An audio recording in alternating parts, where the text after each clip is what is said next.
thought I would talk about kind of what we do in my lab. I work in George Stephan's lab with Lau. So I thought I'd go through unraveling the aging process one worm at a time. So it's kind of important to establish why we should care about aging in the first place. The obvious answer is that you want to be immortal. Live forever, right? We're not quite there yet. So I think the most important fact is that we're all getting older. And I don't just mean you're going to get a few gray hairs, maybe some wrinkles. I mean that as a whole, our entire population is getting older. Over the last century, the average age of mortality has risen from 50 to 60 years old, so closing in on 80 years old now, right? Advances in medical technology and overall quality of life have made our population older.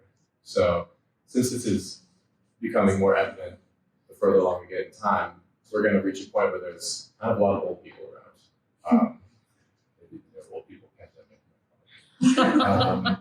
But with old age comes problems, right? The older you get, the less healthy you are. You're more prone to disease. And the incidence rate of a lot of major categories of disease tend to increase. You know, everything from cancer, diabetes, all sorts of types of organ failure. You know, these things become more and more evident. And age itself is the primary risk factor for almost every leading cause of death in the country and likely the world. So one definition that I kind of like of aging is that it's becoming more prone to mortality. That seems kind of intuitive, right? You get older and then you die. But I think it's important to consider this in the context of a cell, right? As a cell gets older and ages, it becomes more prone to mortality.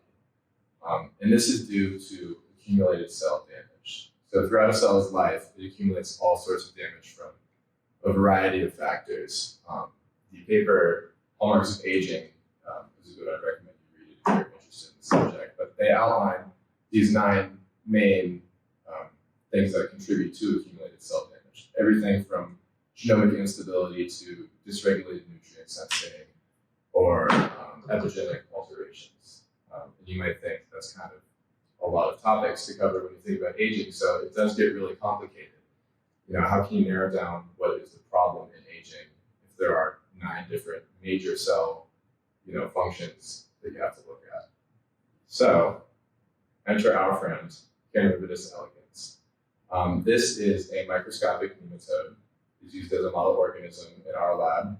I'm not sure if anyone else here uses them, unlikely, but this is what it looks like. This is not to scale, that would be terrifying. They're about 1 millimeter long, transparent, and despite our evolutionary distance, we have a lot in common with these little guys. So they are an animal, a multi-organ, multi-tissue system, and there's a lot of conserved genes, especially in aging. So while they might have slightly different code, the function is largely the same. So they're orthologous genes. So the major advantages of using C. elegans in research are these orthologous genes, and then the ease of manipulation of the animal itself, right? They're a small, relatively permeable animal, so you can perform genetic alteration with CRISPR, you can use RNA on them, you can just change the nutrient environment in which they live, and that will change the genetics of the animal. You can also see that they produce a lot of themselves. They're hermaphroditic, so you don't need to mate 2 of them, they will self-produce. Their generation time is really short.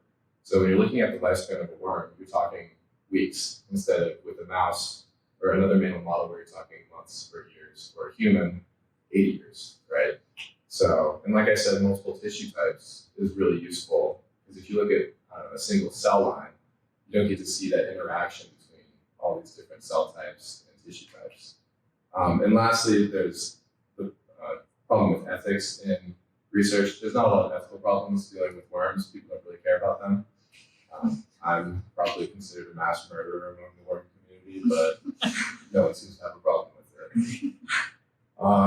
So I thought I would just kind of cap off with a few of the cool directions that our lab might be going in.